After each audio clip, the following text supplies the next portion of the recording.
একটা ভর্তা রেসিপি করে সিমের বিচি।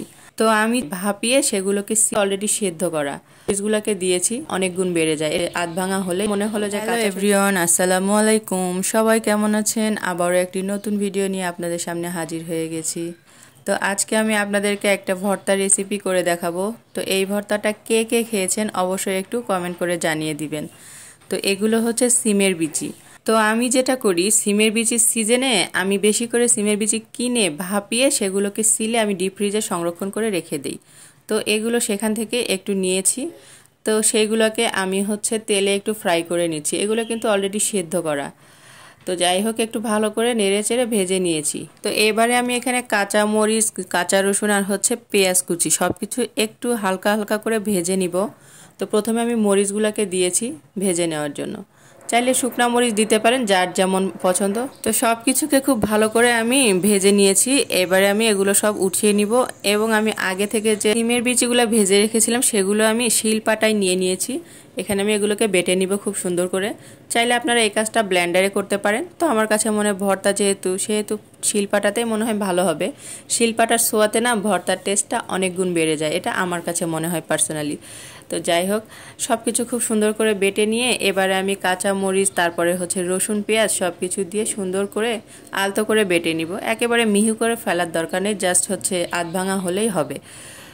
তো এরপরে আমি স্বাদ মতো লবণ, সরিষার তেল সব কিছু দিয়ে সুন্দর করে মেখে একদম প্রপার ভর্তা আমি রেডি করে নিব। এই তো সব কিছু কিন্তু আমার করা হয়ে গিয়েছে, দেখতেই পাচ্ছেন। তো আমি এখানে খাঁটি সরিষার তেল দিয়েছি।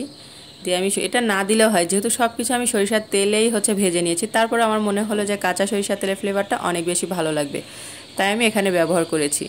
তো সব কিছু করা হয়ে গিয়েছে, এবারে এটা গরম গরম ভাতের সঙ্গে খাওয়ার পালা। তো এই ভর্তাটা এত মজা, আপনারা একবার হলেও এই ভর্তাটা করে খেয়ে দেখবেন এবং অবশ্যই আমাকে কমেন্ট করে জানাবেন যে খেতে আসলে কেমন হয়েছে। তো আমার কাছে কিন্তু খুব বেশি ভালো লেগেছে। এই হচ্ছে সিমের বিচিটা দিয়ে কিন্তু ডাল রান্না করে খাওয়া যায়, সেটাও অনেক মজা লাগে। তো যার যেরকম ইচ্ছা, আসলে রান্না একটা হচ্ছে শিল্প, আর রান্নাটা হচ্ছে যে যেভাবে খুশি সেভাবে করে নিতে পারে। এটা যার যার হচ্ছে টেস্টের ওপর ডিপেন্ড করে। তো আমার মনে হয় সব কিছু দিয়ে ইউনিক ইউনিক কিছু রেসিপি আমরা তৈরি করেই নিতে পারি। তো এই ভর্তাটা এত মজা খেতে, আপনারা অবশ্যই একবার হলেও ট্রাই করবেন, অনেক বেশি মজা হয় খেতে। আর যাই হোক, আজকের ভিডিওটা আপনাদের কাছে কেমন লাগলো অবশ্যই কমেন্ট করে জানাবেন। আসলে আমরা গৃহিণীরা প্রতিদিন আমাদের মাথায় একটা টেনশন থাকে যে আমরা আজকে কি রান্না করব, কালকে কি রান্না করব, এই বেলায় কি হবে, ওই বেলায় কি হবে। আসলে সব কিছু ভাবতে ভাবতে আমার একটা বেলা চলে যায়। তো যাই হোক, আজকের ভিডিওটা আপনাদের কাছে অবশ্যই ভালো লাগবে আশা করছি। তো যদি ভালো লেগে থাকে অবশ্যই একটা লাইক করে দিবেন আর কমেন্ট করবেন, পারলে একটা শেয়ার করে দিবেন। তো সবাই অনেক বেশি ভালো থাকবেন। আল্লাহ হাফেজ, আসসালামু আলাইকুম।